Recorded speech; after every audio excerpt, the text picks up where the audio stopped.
¿Listos para el estudio de hoy? Abran entonces sus Biblias a Juan capítulo 8. Juan capítulo 8. Cuando encuentren esa porción de la Escritura, dicen amén, por favor. Y vamos a orar. Bendito Padre Celestial, gracias Señor. Gracias una vez más porque nos permites reunirnos en tu casa. Gracias Señor porque una vez más podemos estar todos juntos en armonía, adorándote, alabándote Señor, levantando nuestras voces en oración a ti. Gracias Padre porque nos provees de un lugar en donde podamos reunirnos Señor.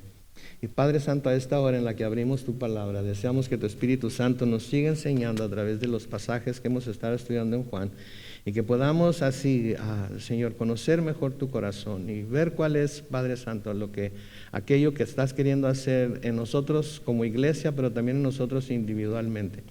Nos encomendamos a tu mano de gracia y lo hacemos en el glorioso nombre de Cristo Jesús. Y la iglesia dice: muy bien, la semana pasada comenzamos el capítulo 8 del Evangelio según San Juan y vimos que el Señor en la mañana, después del último día de la fiesta de tabernáculos, se fue al templo a enseñar, se sentó y le enseñaba al pueblo que estaba ahí. Y también vimos que durante ese tiempo que estaba enseñando, los fariseos, tratando de ponerle una trampa, le trajeron a una mujer que en sus palabras ellos habían sorprendido en el mismo acto de adulterio. ¿Se acuerdan? Se la llevan y le dicen: maestro, esta mujer fue sorprendida en el mismo acto de adulterio. La ley dice que debe ser apedreada. ¿Y tú qué dices? Noten que le están diciendo lo que la ley dice. Es importante esto también para el estudio de hoy. Le están diciendo exactamente lo que la ley dice: que cualquiera sorprendido en adulterio debe morir apedreado para quitar el mal de entre el pueblo de Israel. De nuevo, hago énfasis en que es la ley la que lo dice, y lo van a saber en unos momentos. El Señor se pone a escribir en la tierra, ¿verdad? Como dijimos, muchos piensan que lo que estaba escribiendo eran los 10 mandamientos, y al escribir los 10 mandamientos, me imagino que levantó la vista y al verlos a todos, les dijo: el que sea libre de pecado, que haga ¿qué? Que tire la primera piedra. ¿Cuántas piedras fueron tiradas hacia la mujer, entre comillas, sorprendida en adulterio? Ninguna. ¿Por qué creen ustedes? Porque ninguno era libre de pecado. Quizás ellos no eran culpables de adulterio, quizás ellos no habían sido tan pecadores como la mujer, pero tenían pecados, habían quebrantado alguna de las leyes del Señor. Y por lo tanto, cuando vieron que el Señor Jesucristo escribió estas leyes en el suelo y preguntó: el que esté libre de pecado, me lo imagino señalando hacia los 10 mandamientos, el que esté libre de pecado, el que no haya cometido ningún pecado en contra de la ley de Dios, arroje la primera piedra. Y ninguno arrojó ninguna piedra. ¿Por qué? Porque las Escrituras nos dicen que todos hemos pecado, que no hay justo ni aún uno. Cualquiera de nosotros que estuviera en el caso de estos hombres que llevaron a la mujer para acusarla delante del Señor, que tenga conocimiento o de alguna manera quiera hacer lo mismo con alguien, debe preguntarse a sí mismo o a sí misma si él o ella misma están libres de pecado antes de empezar a acusar, antes, peor tantito, empezar a juzgar, y todavía peor, empezar a condenar a cualquier persona.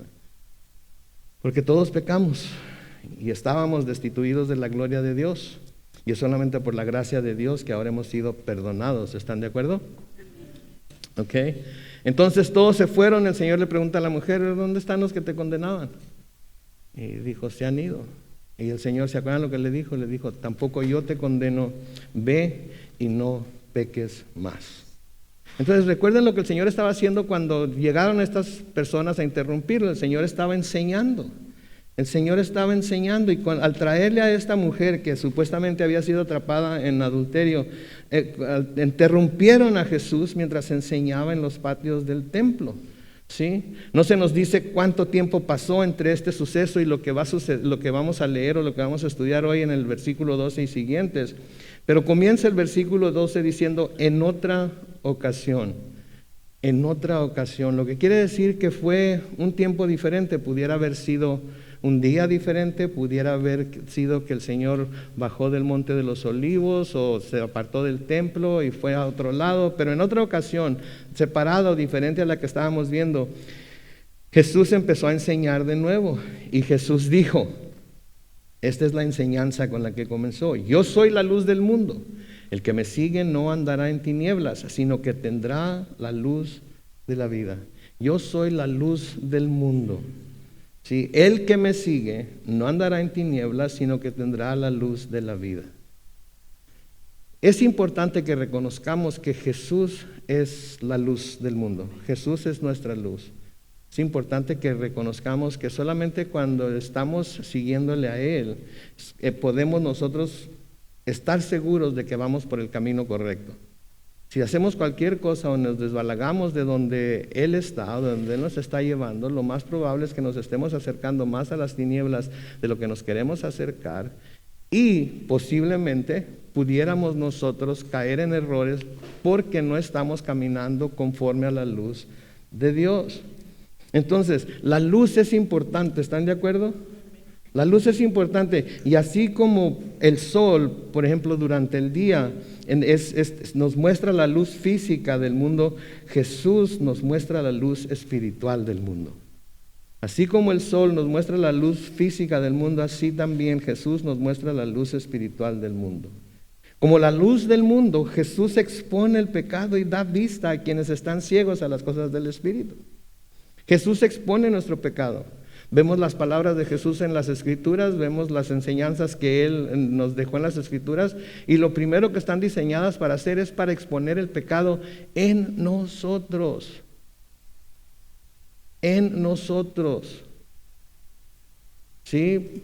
Escuchamos las enseñanzas, por ejemplo, en la cuestión de la mujer sorprendida en adulterio. Tenemos una enseñanza muy clara ahí. Que no debemos juzgar, no debemos condenar, porque nosotros mismos podemos ser dignos de juicio y de condena, porque nosotros mismos hemos pecado. ¿Sí? Vemos al Señor Jesús enseñando sobre el perdón, y eso nos deja saber a nosotros si somos personas que tenemos la habilidad para perdonar o somos personas que nos rehusamos a perdonar pase lo que pase. Vemos la enseñanza de Jesús acerca de la humildad y nos damos cuenta nosotros si somos personas humildes o si somos personas orgullosas, altaneras, que queremos hacer lo que nosotros queremos y que creemos que el único que está en lo correcto somos nosotros y todos los demás están equivocados. Entonces, la luz del sol que muestra que es la luz física del mundo. Entonces Jesús de nuevo es la luz espiritual del mundo y la luz de Jesús expone el pecado y da vista a quienes están ciegos en las cosas del Espíritu. Lo estudiamos ya y lo pueden ir a repasar si quieren en Juan capítulo 1, los versículos 4 y 5. Hablando de Jesús mismo dice, en ella, que es la palabra, o en él, que es el verbo, según la versión que estén leyendo, estaba la vida. Y la vida era la luz de la humanidad. La luz resplandece en las tinieblas y las tinieblas no prevalecieron contra ella. La luz resplandece en las tinieblas, entonces por eso Jesús es el que enfoca su luz en nuestros corazones y nos deja saber las cosas que no están bien ahí. Y está bien que haga eso, porque entonces nos damos cuenta de dónde nosotros nos encontramos en comparación en dónde está Él. Y recuerden que nosotros debemos buscar siempre andar en la luz como Él está en la luz. Porque entonces podemos caminar libremente. De nuevo en Juan capítulo 1, pero ahora en el versículo 9 dice la palabra, que está hablando de Jesús, o el verbo en la Reina Valera 60, la palabra, la luz verdadera, la que alumbra toda la humanidad, venía a este mundo, hablando de la venida de Jesús. Y esto fue lo que Isaías profetizó también, lo acabamos de estudiar en Isaías 42, versículos 6 y 7, en donde el profeta escribe, el Señor hablando aquí, yo soy el Señor, yo te he llamado en el momento justo y te sostendré por la mano, yo te protegeré y tú serás mi pacto con el pueblo y una luz para las naciones. Quiero que abras los ojos de los ciegos, que saques de la cárcel a los presos y que sus calabozos y de sus calabozos a los que viven en tinieblas. Entonces, esa fue la razón, o una de las razones por la que Jesús vino, a hacer brillar la luz de Dios sobre el mundo, para que se dieran cuenta de que estaban viviendo en tinieblas, de que estaban viviendo como ciegos, de que estaban viviendo en contra de lo que el Señor decía en su palabra que debían hacer. Todos sabemos lo importante que es la luz, ¿no es cierto? Todos sabemos lo importante, especialmente en la noche cuando andamos caminando por la casa. ¿Verdad? Todos sabemos lo importante que es la luz. La luz es símbolo de todo lo que es bueno. La luz es símbolo de todo lo que es bueno, y las tinieblas son sinónimo ¿de qué? De maldad, de lo malo. Por eso el hombre busca las tinieblas para cometer sus pecados, para hacer sus fechorías, para comportarse como le da su regalada gana, para hacer lo que cree que nadie lo puede ver, porque por eso busca la noche, ¿sí? Todos tenemos lámparas de mano, todos tenemos velas, para que dado el caso de que faltara la luz en nuestra casa, podamos echar mano de ellas y podamos alumbrarnos, ¿no es cierto? ¿Ustedes no tienen? Sí. ¿Por qué? Porque saben que andar en tinieblas es peligroso. Porque saben que si falta la luz pueden pasar accidentes, pueden pasar situaciones que no queremos que sucedan. Por lo tanto se va la luz y andamos buscando luego las lámparas de mano. Y sí, velas también, yo tengo velas por si acaso. Porque a veces uno tiene lámparas de mano pero no checa las baterías nunca, y cuando va a usarlas, ¿qué sucede? No sirven.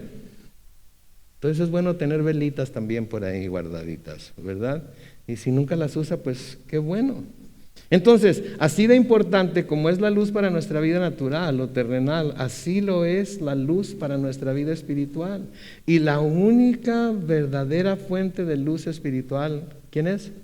Jesús. Él es la única fuente verdadera de luz espiritual. No hay nadie más. ¿Sí? No hay nadie más. Ahora, ¿qué usa Él para alumbrar nuestro camino? Su palabra. Él la usa como lámpara, Él la usa como luz, para iluminar nuestro camino, para que veamos a dónde vamos, para que veamos si vamos por el camino correcto o vamos por un camino equivocado. En Él, en Jesús, tenemos una fuente de luz espiritual inagotable, pero hay algo que debemos hacer. Vean de nuevo el versículo 12. Dice en la segunda parte: el que me sigue no andará en tinieblas, sino que tendrá la luz de la vida. Entonces, ¿qué tenemos que hacer para poder andar siempre en la luz? Seguirlo a Él.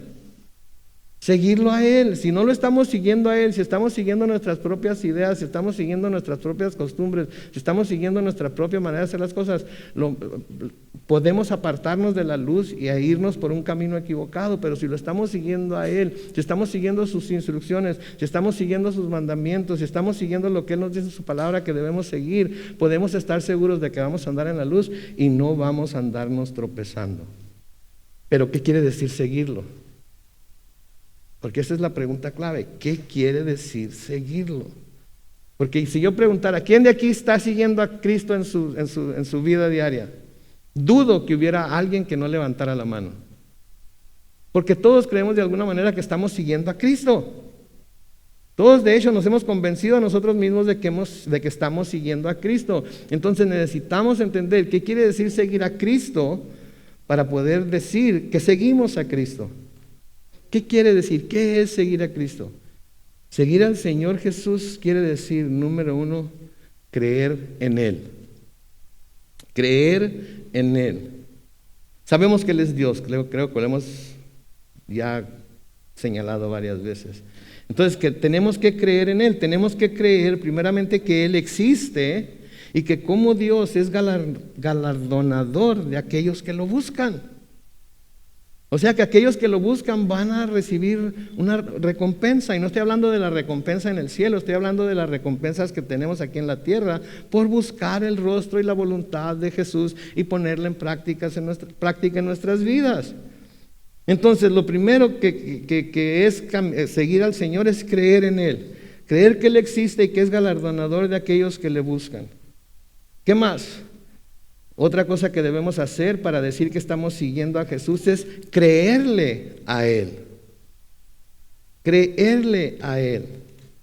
Creer que lo que nos dice en su palabra es verdad. Creerle que lo que nos dice que debemos, lo que nos dice en su palabra que debemos hacer, si lo hacemos vamos a tener los resultados que Él dice que vamos a tener. Como Abraham. Abraham, ¿qué se dice de Abraham? Abraham creyó a Dios y le fue contado por justicia. ¿Se fijan que no dice creyó en Dios? Dice creyó a Dios. Y eso le fue contado por justicia. Entonces, la pregunta es, si nosotros creemos a Dios, al Señor, si le creemos al Señor lo que nos está diciendo, si le creemos al Señor lo que su palabra nos dice y la ponemos en práctica, que es la prueba de que la creemos, vamos a obtener los resultados que Él dice que se obtiene cuando se sigue su palabra. Pero si no le creemos a Dios, ¿qué vamos a hacer con su palabra? La vamos a ignorar.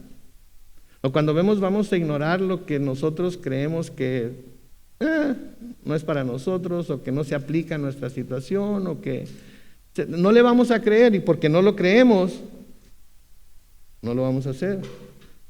Como si yo les digo ahorita, ¿saben qué? Hoy después del servicio, porque hubo una donación bastante grande a la iglesia, si me dan su número de cuenta de cheques, les voy a depositar $1,000 a cada uno.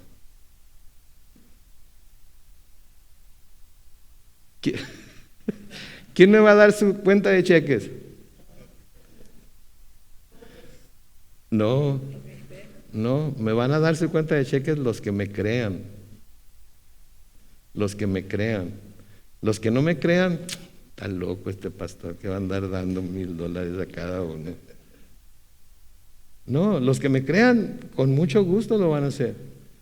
Pero los que no me crean, van a decir, está loco.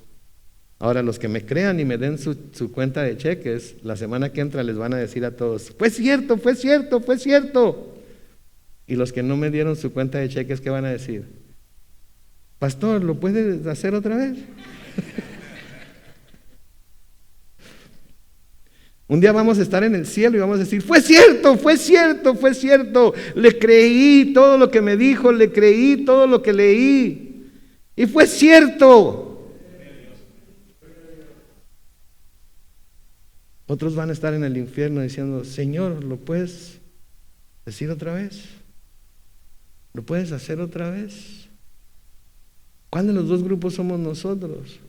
Entonces tenemos que creer en Él, que Él existe y que es galardonador de aquellos que le buscan. Tenemos que creerle a Él, como Abraham, que creyó a Dios y le fue contado por justicia. En tercer lugar, tenemos que confiar en Él. Tenemos que confiar en Él. Como Job. ¿Ustedes creen al leer la historia de Job que él confió en Dios? Aunque me matare, aunque me mate, yo voy a seguir firme el camino. David, ¿ustedes creen que David confió en el Señor? Para todo, hasta en su pecado. Hasta en su pecado, cuando fue confrontado con su pecado, ¿qué fue? Lo primero que hizo fue clamar a Dios. No le echó la culpa a Betsabé, no le echó la culpa a Natán, lo primero que hizo fue reconocer su pecado delante de Dios y clamar a Él. ¿Por qué? Porque confiaba en que Dios le iba a perdonar, confiaba en que Dios iba a mostrarle misericordia. ¿O qué tal Pablo? ¿Ustedes creen que Pablo confió en Dios? Que Pablo confió en el Señor. Tenemos todas las cartas que escribió, la mayoría de ellas escritas desde la prisión, nos recuenta todos los sufrimientos que pasó, cuántas veces fue azotado, cuántas veces naufragó, etcétera, etcétera, cuántas carencias tuvo, tanto que les tuvo que dar gracias a los filipenses por haberlo apoyado financieramente. ¿Y qué les dice? No que tengan necesidad de nada, porque he aprendido a vivir en abundancia y he aprendido a vivir en carencia. ¿Y qué dice? Todo lo puedo en Cristo que me fortalece. Tanto vivir en lo uno como vivir en lo otro. Y luego a Timoteo le dice, yo sé en quién he creído. Entonces, creer en Él, creerle a Él y confiar en Él. Y los resultados son una vida llena de luz para el creyente. Los resultados son una vida llena de luz para el creyente, una vida en la cual sabemos a dónde vamos, sabemos por dónde irnos Y sabemos que vamos a llegar. ¿Por qué? Porque la luz del mundo está alumbrando nuestro camino y nosotros le estamos permitiendo a esa luz que alumbre nuestro camino y estamos manteniéndonos alejados de las tinieblas. Eso es lo que quiere decir seguir a Jesús. El incrédulo no puede seguir a Jesús. El incrédulo no se atreve a acercarse a la luz. De hecho, el incrédulo aborrece la luz. No soporta la luz. El incrédulo, y si hay algún incrédulo aquí, perdóneme por lo que voy a decir ahorita. Pero el incrédulo es como una... Ya, le voy a cambiar la ilustración, la voy a cambiar. Es como cuando uno está dormido, ¿sí? Y está en el cuarto bien oscuro, ¿verdad? Y alguien prende la luz. ¿Cómo respondemos a eso a la persona que prendió la luz? ¡Qué bárbaro! Estiramos la mano para ver si encontramos la chancla para aventársela, ¿verdad? Porque estábamos bien a gusto nosotros dormidos en las tinieblas, en la oscuridad, estábamos descansando y luego esta persona viene y prende la luz y ¡puf! De repente ya me despertó y yo tan a gusto que estaba. Raras veces sueño, pero este sueño estaba bárbaro. Y me despertó antes de ver el final. ¿Sí? Esa es la reacción que tiene el incrédulo a la luz de Cristo. No quiere que la luz de Cristo brille sobre su vida. En Juan capítulo 3, los versículos 19 al 21 dice: y esta es la condenación, que la luz vino al mundo, pero los hombres que amaron más las tinieblas que la luz. ¿Por qué? Porque sus obras eran malas. Porque todo aquel que hace lo malo, ¿qué hace? Aborrece la luz y no se acerca a la luz para que sus obras no sean reprendidas. Pero el que practica la verdad, ¿qué hace? Viene a la luz para que sea evidente que sus obras son hechas en Dios. Entonces el que anda en tinieblas, el hombre natural, el hombre que anda caminando a tientas, anda caminando sin dirección, aunque ande caminando sin dirección, no quiere venir a la luz porque la luz va a mostrar exactamente la razón por la que está caminando como está caminando. Y ese es un temor muy grande de la persona incrédula, que la luz vaya a brillar sobre su vida y el resto del mundo se dé cuenta de la persona que verdaderamente es. Cuando uno no la debe ni la teme, no tiene por qué andarse escondiendo en las tinieblas. Puede hacer lo que hace a la luz de todos. Si alguien me vea, al que me vea, no estoy haciendo nada malo y la luz de Cristo está brillando sobre mi vida. Si es que no, si me juzgan, que me juzguen. Y ahorita vamos a ver por qué no lo debemos hacer. Entonces, si seguimos a Cristo, no vamos a tener razón para andar en tinieblas y moviéndonos a tientas a través de esta vida. ¿Sí? Hay mucha gente moviéndose a tientas a través de esta vida, inclusive muchos cristianos que andan a tientas moviéndose a través de esta vida. Cuando tenemos la luz de Cristo en nuestros corazones, la luz de Cristo que alumbra nuestros ojos, la luz de Cristo que usa la palabra de Dios para que sea lumbrera a nuestro camino. ¿Sí? Si andamos en la luz de Cristo, no nos perdemos de las verdades que necesitamos para impedir el error en nuestras vidas.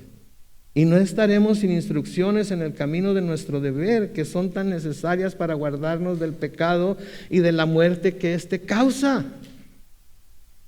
Vamos a tener la luz, vamos a conocer entonces por medio de la luz todas las verdades que necesitamos tener para poder impedir el error. Vamos a andar en la luz y no vamos a estar sin las instrucciones que necesitamos para nuestro caminar con el Señor y nuestro deber.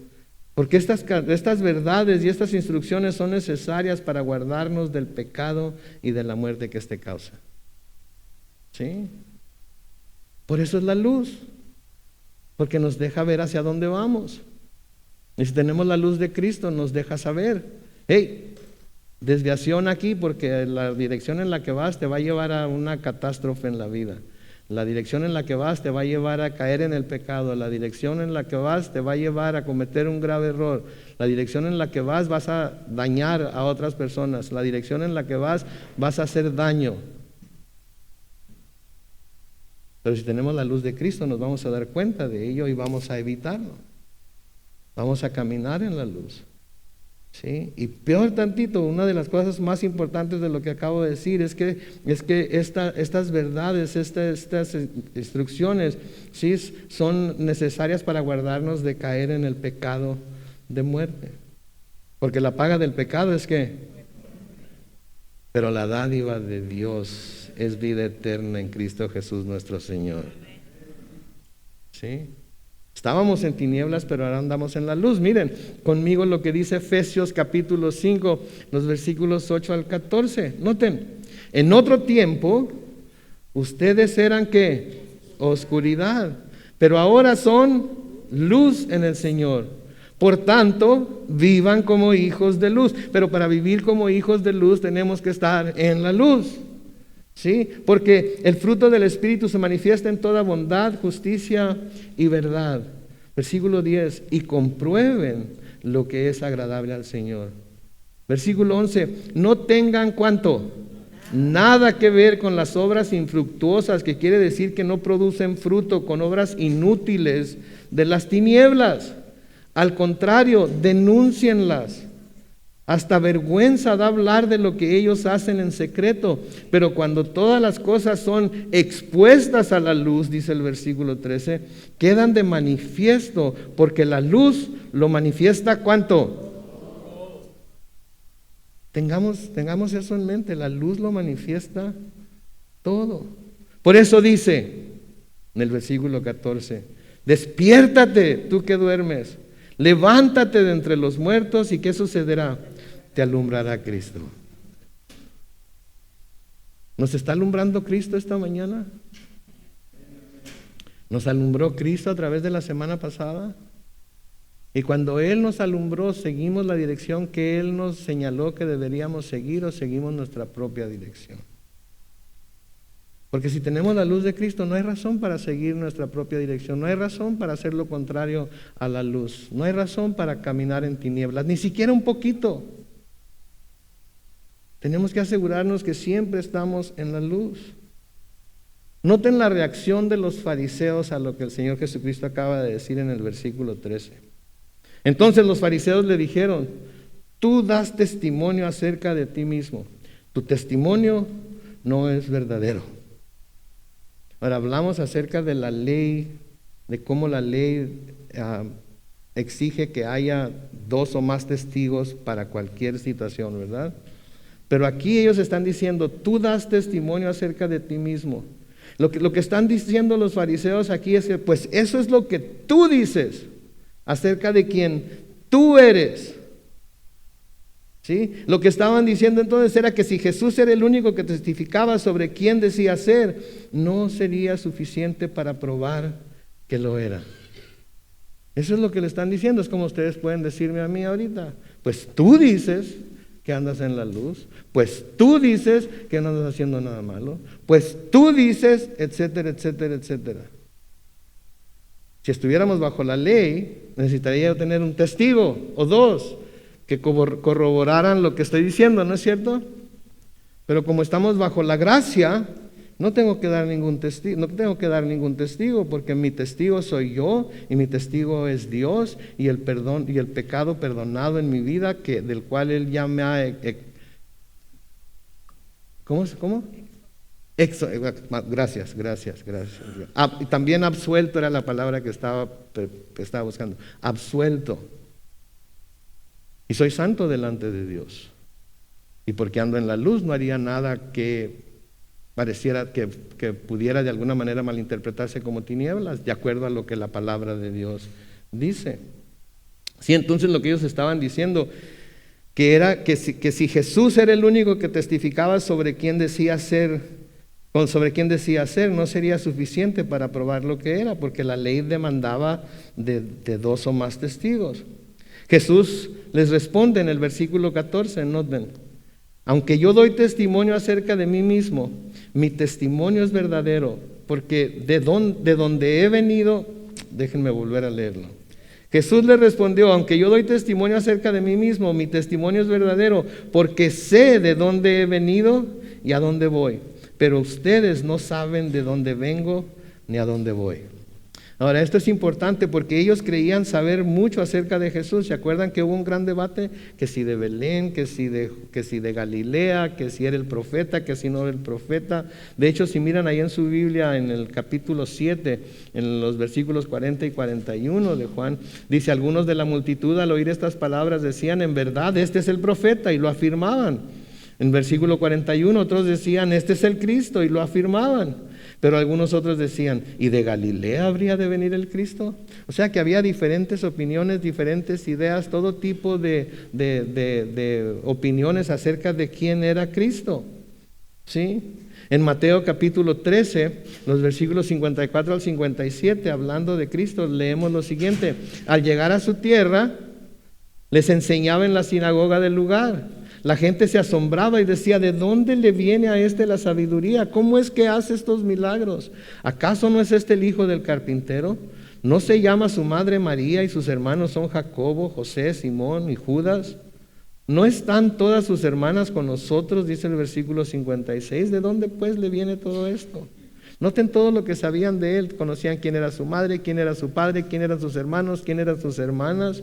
Y estaban asombrados de que tuviera toda la sabiduría con la que estaba enseñando. Y les era muy difícil entenderlo, dice el versículo 57. Pero Jesús les dijo: no hay profeta sin honra, sino en su propia tierra y en su propia familia. Entonces, todas estas personas creían saber quién era Él y de dónde había venido y a dónde probablemente iría, pero Él dice: no, aunque yo doy testimonio acerca de mí mismo, mi testimonio es verdadero, porque yo sé de dónde he venido y a dónde voy, pero ustedes no saben de dónde vengo y a dónde voy. Aunque crean que saben de dónde vengo y a dónde voy, no tienen idea todavía.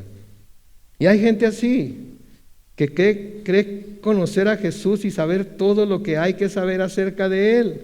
Creen que lo conocen de pies a cabeza, que saben todas sus palabras, pueden citar las palabras de Jesús, pueden creerse expertos en Jesús, en lo que Él dijo, en lo que Él enseñó. Pero la información que tienen acerca de Él la han adquirido en muchas veces de fuentes no muy dignas de confianza. Y lo que tienen es un mal entendimiento de quién es Él.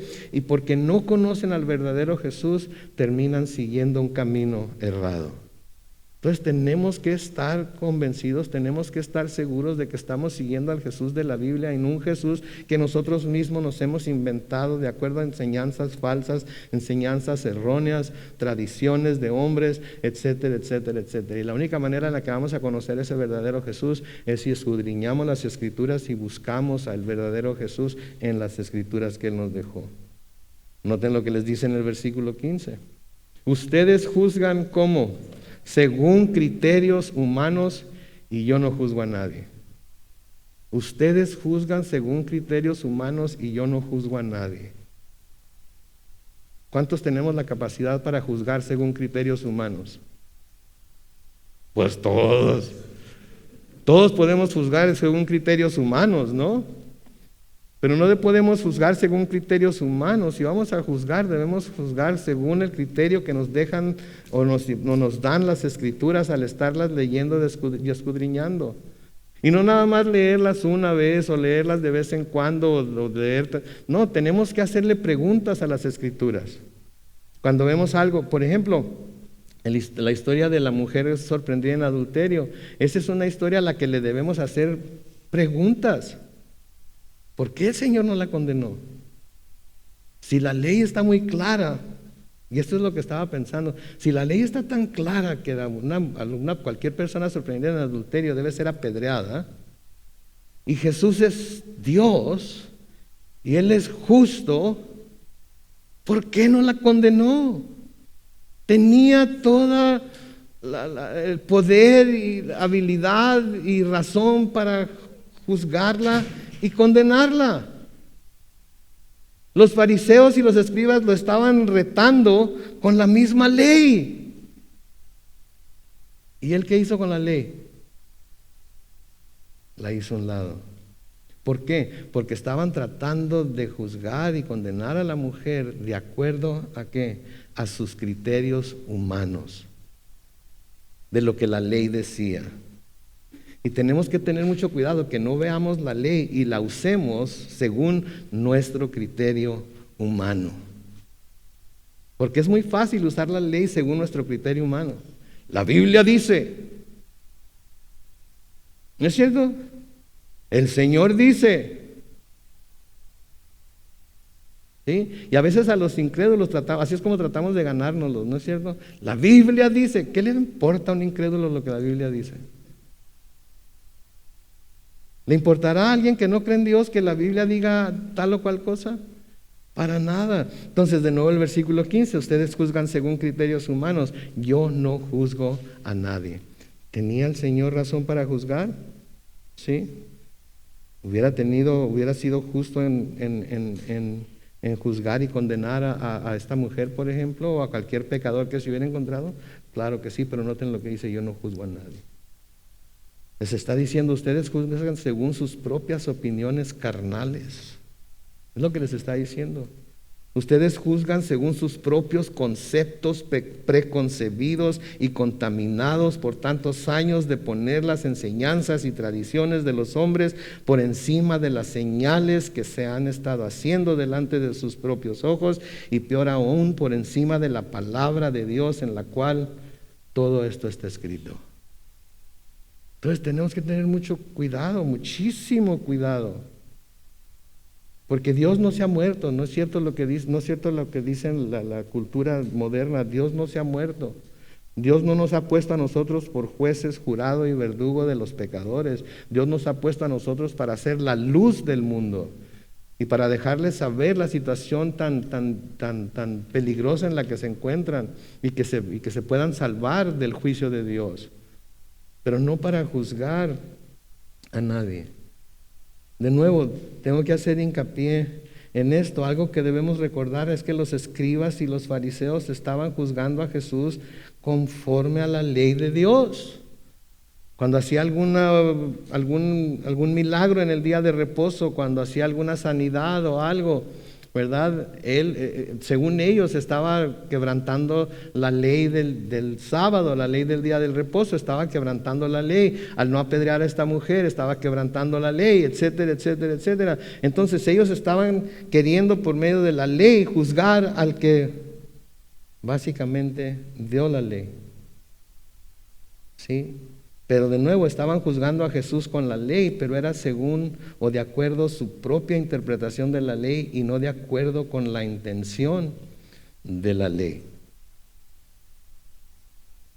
Estaban usando la ley como a ellos les convenía, pero no con la intención que el Señor tuvo al dar la ley.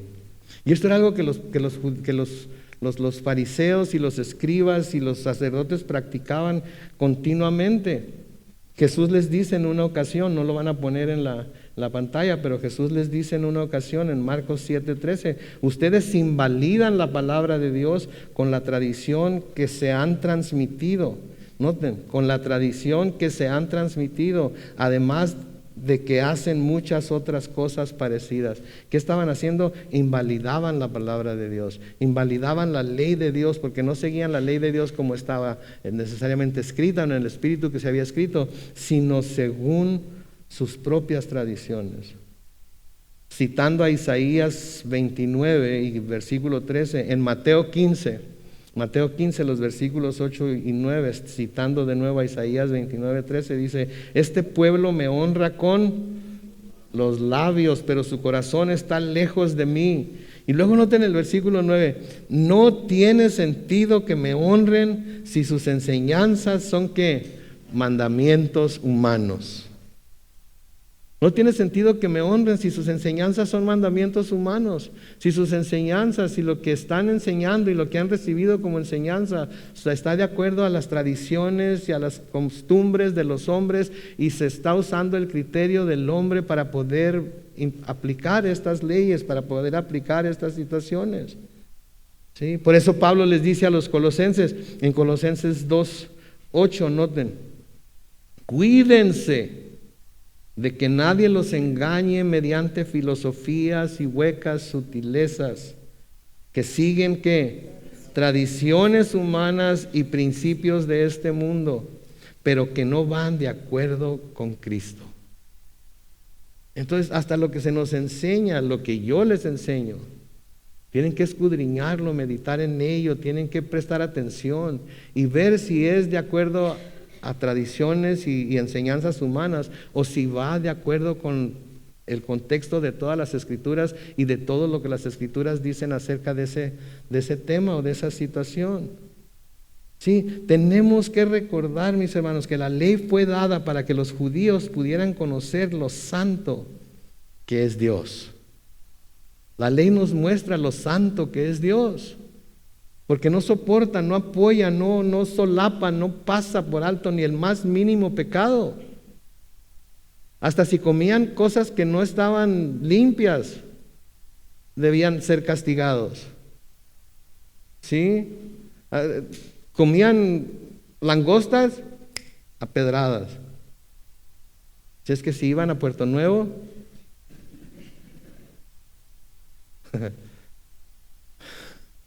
así de severa es la ley. Hay ciertas cosas que no se deben comer, no se pueden comer. Hay ciertas cosas que no se deben hacer, y si se hacen, la única sentencia por hacerla es la muerte. Pero por eso fue dada la ley, para que los judíos pudieran conocer lo santo que es Dios, no para hacerlos santos a ellos. Porque por las obras de la ley, ¿qué dice Pablo? Nadie será justificado. Entonces la ley no va a hacer santo a nadie. Así es que si usted cree que por seguir preceptos de la ley, por cumplir la ley, como la ley dice, usted de alguna manera va a ser reconocido como santo, está desperdiciando su tiempo. Ni se esfuerce tanto, porque no le está sirviendo para nada. ¿Qué nos hace santos? La fe en Cristo Jesús. La fe en Cristo Jesús, eso nos hace santos. Pero obedecer la ley no nos hace santos ni en lo más mínimo, porque por las obras de la ley nadie podrá ser justificado. Entonces la ley era para que los judíos pudieran conocer lo santo que es Dios, pero no para hacerlos santos a ellos. Fue para llevarlos a no confiar en sus propias justicias y moverlos a que confiaran en la misericordia y gracia de Dios. Y cada vez que pecamos, estamos verdaderamente, si somos salvos, confiando en la misericordia y gracia de Dios, ¿no es cierto? Porque si supiéramos que vamos a ser condenados por las cosas que hacemos, ¿cuántas de esas cosas las haríamos? Quiero pensar que ninguna, pero ustedes piénsenlo ustedes mismos. ¿Cuántas cosas hemos hecho que la palabra de Dios dice claramente que no se debe, pero porque estamos bajo la misericordia y la gracia decimos, pues, estamos bajo la gracia? Y Dios es un Dios misericordioso, ¿verdad? Nos hemos dado licencia de hacer eso y no lo debemos hacer. Lo que debemos hacer es ver la ley que habla de esta situación en la que estamos y decir, esto es lo que Dios dice por medio de la ley acerca de esta situación. ¡Qué bárbaro! Dios no soporta nada de eso, y porque Dios no lo soporta y porque nunca hubiera yo entrado al cielo si no hubiera tenido a alguien que me salvara, envió a su Hijo a morir por mí en la cruz para pagar por ese pecado, porque Dios lo considera así de serio. Y entonces escuchamos las palabras del Señor Jesucristo a la mujer sorprendida en adulterio: ve y no peques más. Y luego ya depende de nosotros si lo hacemos o no, ¿no es cierto? Depende de nosotros si lo hacemos o no. Entonces, si no hubiera sido por la misericordia y gracia que Dios mostró al pueblo de Israel al darles la ley, porque al darles la ley mostró gracia y misericordia. Sí, mostró gracia y misericordia al pueblo de Israel, y a nosotros nos lo muestra también, porque al darnos la ley, al darnos cuenta de lo santo que es, nos damos cuenta de la necesidad que verdaderamente tenemos en Cristo. Amén. Entonces Dios mostró al pueblo de Israel que iban a necesitar un Salvador, que no se confiaran en que por cumplir la ley iban a poder salvarse del juicio de Dios, ¿sí? Sino que no iban a poder salvarse de ese juicio e iban a tener que recurrir a su gracia y su misericordia.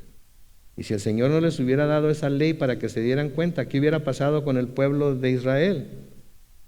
El Señor lo hubiera raído del mapa, hubiera acabado con ellos. Pero al darles la ley, reconocieron, sí, los pecadores que eran, y empezaron a confiar en su gracia y su misericordia, pero luego se tergiversó todo y empezaron a imponer la ley sobre la gente. Pero siempre hay quienes quieren invocar la ley sobre los demás, sin ver que ellos mismos no están caminando conforme a ella, y por eso el Señor, presentado con esta acusación, les contesta diciendo: ustedes juzgan según criterios humanos y yo no juzgo a nadie. Yo no juzgo a nadie. Debemos tener entonces cuidado cuando pensamos en pedir a Dios que haga justicia a alguien. Tenemos que tener mucho cuidado cuando pedimos a Dios que haga justicia con alguien, que le haga justicia a alguien, porque antes de hacer eso debemos preguntarnos nosotros cómo tendría Dios que lidiar con nosotros si tuviera que aplicar su justicia hacia nosotros. Ustedes conocen sus propias vidas, ustedes saben lo que hacen y lo que no hacen, etcétera, etcétera. Si la justicia de Dios tuviera que ser aplicada a ustedes de acuerdo a su comportamiento, de acuerdo a su manera de vivir, etcétera, etcétera, ¿cómo les iría? Pensemos en eso, meditemos en eso. Queremos a veces, ¿verdad? Como los hijos del trueno, ¿verdad? Cuando no quisieron recibir a Jesucristo, ¿se acuerdan lo que le dijeron? Señor, ¿quieres que le pidamos a Dios que llueva fuego del cielo y los acabe con todos ellos? Quítense de aquí, ustedes no saben lo que dicen, les dijo el Señor Jesucristo. Entonces, antes de pedir que se haga justicia con alguien, debemos de pensar en cómo tendría que juzgarnos Dios a nosotros si Él hiciera su justicia con nosotros. Y luego, después de darnos cuenta, debemos darle gracias a Dios porque no lo hace tantas veces como debía hacerlo, ¿verdad? Y debemos darle gracias a Dios que no lo va a hacer en el día final. Hablando de quienes trataban o estaban tratando de enseñar falsas doctrinas en la iglesia, Pablo le escribe a Timoteo en 1 de Timoteo capítulo 1 versículos 7 y 8. Noten lo que les dice: pretenden ser doctores de la ley. ¿Qué pretenden? Pretenden ser doctores de la ley. Se creen doctores de la ley. Creen que la entienden. Creen que la comprenden. Creen que saben aplicarlas, aunque no entienden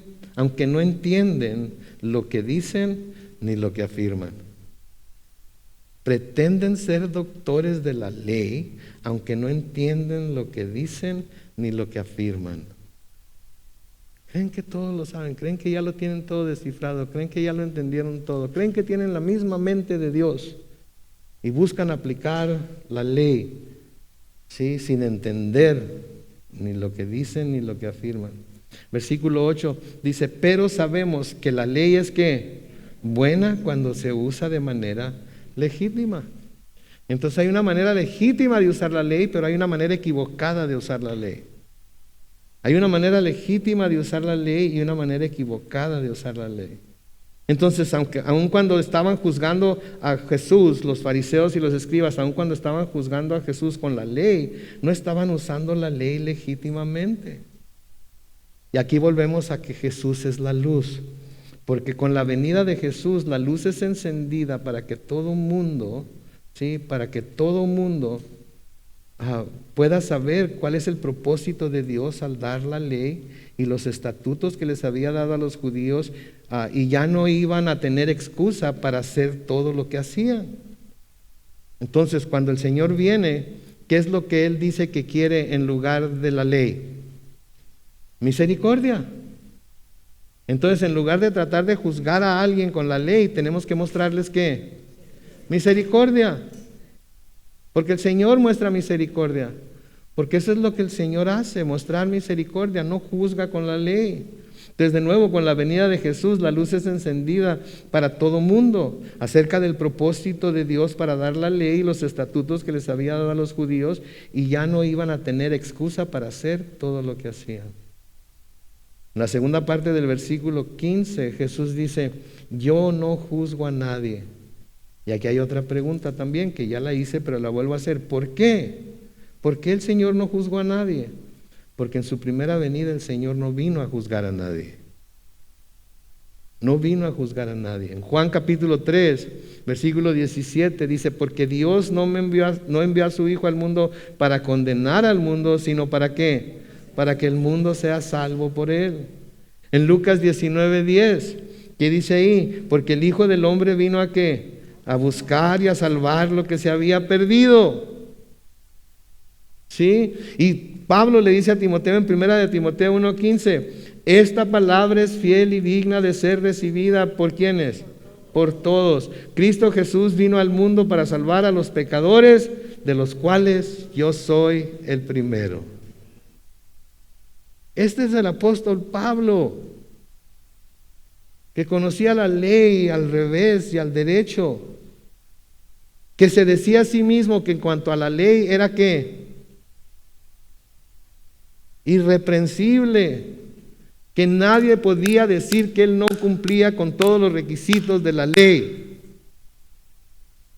Y cuando habla de pecadores, ¿qué dice? De los cuales yo soy el primero. Porque se dio cuenta que aún en su obediencia de la ley le fallaba a Dios, porque no entendía la ley. No entendía que el Señor prefería misericordia y no sacrificios. No lo entendía. Por eso cuando va a perseguir cristianos, ¿qué hace? ¿Qué nos dice en el libro de los Hechos? Hombres y mujeres de todo tipo, ¿qué los hacía? Los arrestaba y los arrastraba a Jerusalén para que fueran juzgados y ¿qué? Y muertos. Por eso se nos dice en el libro de los Hechos que cuando Esteban estaba siendo apedreado por lo que les estaba reclamando a los fariseos y a los sacerdotes, ¿quién estaba ahí recogiendo los sacos para que no se les ensuciaran? Saulo, después llamado Pablo. Tan alta estima que tenía él de sí mismo. Hebreo de hebreos, circuncidado al 8º día. Sí. Sin embargo, una vez que conoce a Cristo, reconoce su situación y dice: yo soy el primero de todos los pecadores. Y por eso Pablo habla tan elocuentemente de la gracia y de la misericordia de Dios, porque él la reconocía.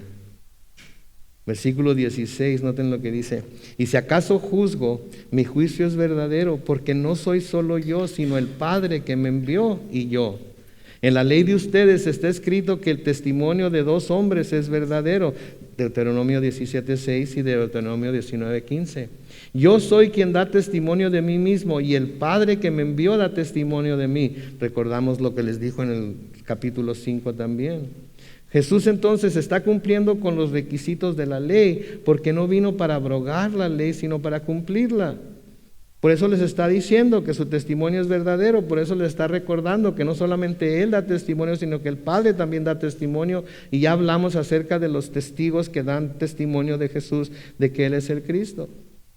Pero veamos la respuesta de los fariseos a las palabras de Jesús. Porque hay gente que cuando la razón no está de su lado, ¿qué tiende a hacer? Insultar a la persona con la que tiene diferencias. Cuando la razón, hay personas que cuando la razón no está de su lado, su próximo recurso, ¿qué es? Insultar a la persona con la que tiene diferencias. Porque no hay otra manera de defenderse más que tratando de hacer a esa persona ver lo malo, lo mala, lo pecador, lo pecadora que ella es comparado con quien yo soy. ¿Sí? Eso es lo que hacen. Vean el versículo 19, ellos le dijeron: ¿y dónde está tu padre? Jesús respondió: ustedes no me conocen a mí, ni tampoco conocen a mi Padre. Si me conocieran a mí, también conocieran a mi Padre. Noten la pregunta: ¿dónde está tu Padre, pues? Recuerden que ellos sabían mucho acerca de Jesús, conocían a sus hermanas, a su padre, a su madre, a sus hermanos, etcétera, etcétera. Sin duda, al crecer su fama, ellos se interesaban más y más en saber más acerca de este maestro que hacía milagros y que tenía tantos seguidores. Estoy seguro de que no habría faltado alguien de Nazaret, que fue donde creció el Señor Jesucristo, que hubiera sabido la historia de María, por ejemplo. Porque todos conocemos la historia de María, ¿verdad? ¿Cuál es la historia de María? Estaba desposada con José, pero antes de que se juntaran, ¿qué sucedió? Se descubrió que estaba embarazada. Entonces, de acuerdo a los que conocían la historia, ¿qué era María? Era una fornicaria, era una adúltera. De acuerdo a ellos, qué bárbaro. ¿Ya supiste? ¿Qué supiste que Jesús no es hijo de José? Que cuando estaban comprometidos él y María, ella salió embarazada. No sabemos de quién.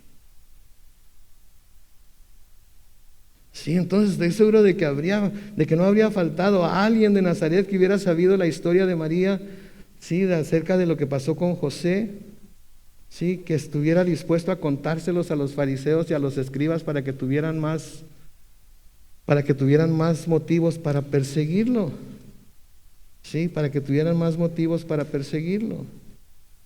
Vamos a brincarnos un poco aquí en Juan 8, para ver el punto que estoy tratando de hacer aquí. En Juan capítulo 8, los versículos 38 al 41, luego los vamos a volver a repasar cuando lleguemos ahí. Pero noten, yo hablo de lo que he visto con el Padre, pero ustedes hacen lo que han oído de su padre. Y en Juan 8:44 les dice que el padre de ellos es el diablo, ¿verdad? Pero les dice, ustedes hacen lo que han oído de parte de su padre. Ellos le respondieron, nuestro padre es Abraham. Jesús les dijo, si fueran hijos de Abraham, harían las obras de Abraham, pero ahora intentan matarme a mí, que les he dicho la verdad, la cual he escuchado de Dios. Esto no lo hizo Abraham. Versículo 41, ustedes hacen las obras de su padre. De nuevo les va a decir que su padre es el diablo. Y entonces le dijeron, nosotros no hemos nacido de un acto de inmoralidad.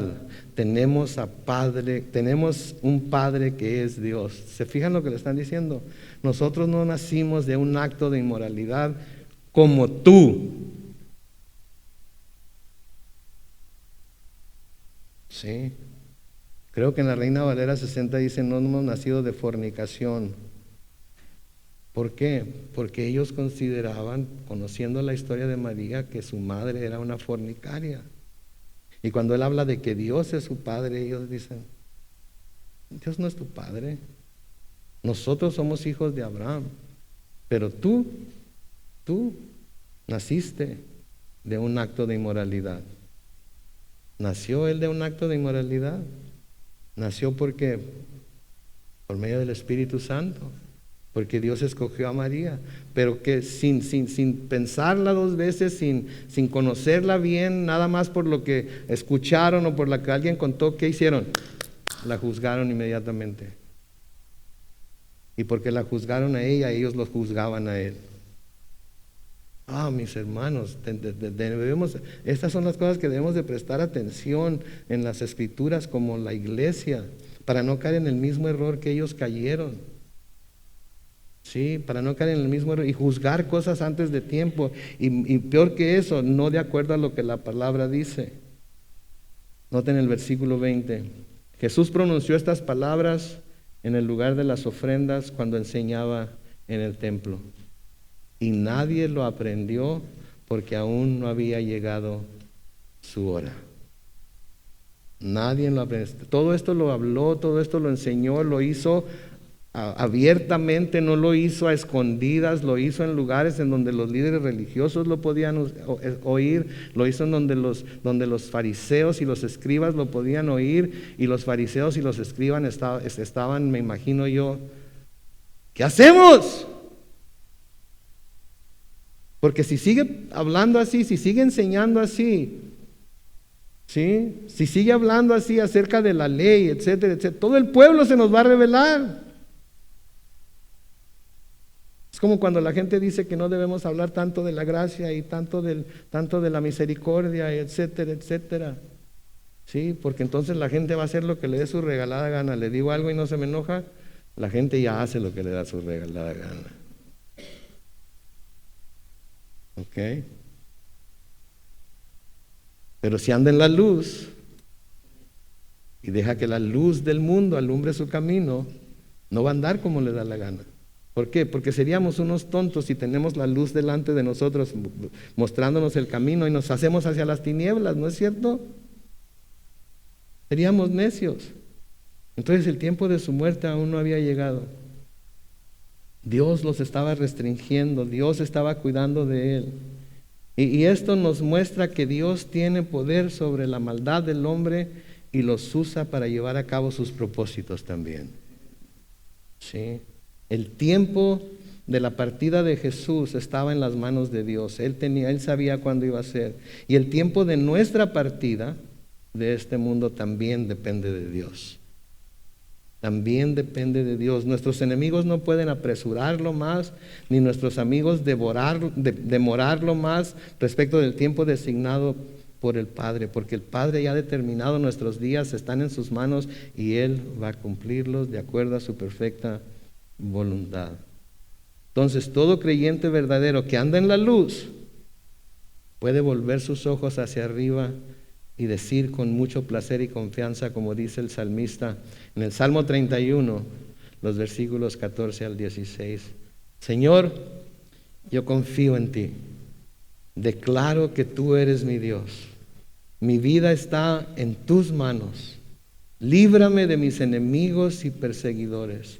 Haz brillar tu rostro sobre este siervo tuyo. Sálvame por tu misericordia. Mientras el grupo de alabanza pasa al frente, vamos a ponernos todos de pie y vamos a recitar el Salmo 31, versículos 14 al 16, todos al unísono, todos juntos, amén. Antes de cantar un canto más, todos juntos, todos al unísono, vamos a recitar el Salmo 31, 14 al 16, como lo van a poner en la pantalla, a las 3. ¿Listos? 1, 2, 3. Señor, yo confío en ti y declaro que tú eres mi Dios. Mi vida está en tus manos.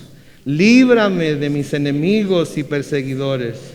Haz brillar tu rostro sobre este siervo tuyo. Sálvame por tu misericordia. Oremos. Padre Celestial, te damos tantas gracias, Señor, por tu palabra. Te damos tantas gracias, Señor, por la forma en la que nos instruye, por la forma en la que nos enseña, por la forma en la que hace brillar tu luz delante de nuestros pies, para que nos demos cuenta por dónde vamos y podamos tomar las medidas necesarias para cambiar de dirección. Señor, te damos gracias también, oh Dios, por tu gran misericordia que nos asombra, Señor, por cuán grande es y porque es nueva cada mañana, Señor. Te damos gracias por esa misericordia. Te pedimos, oh Dios, que nos des corazones humildes. Te pedimos, oh Dios, que nos ayudes a vivir de acuerdo a tu perfecta voluntad. Te pedimos, Señor, que nos ayudes a usar tu palabra de una manera legítima como se debe usar y no para juzgar y condenar, sino para predicar, Señor, que tú eres un Dios que estás dispuesto a perdonar al pecador cuando se acerca a ti con un corazón contrito y humillado. Padre Santo, nos encomendamos a tu mano de gracia y te pedimos, Señor, que sigas enseñándonos, sigue instruyéndonos para que tu nombre sea exaltado y para que tú, Señor, tu espíritu crezca en nosotros y nos fortalezca para poder cumplir con aquellas cosas a las que nos has llamado a hacer. Bendecimos tu santo nombre, Dios, y lo hacemos en el nombre glorioso de Cristo Jesús. Y el pueblo de Dios dice, amén.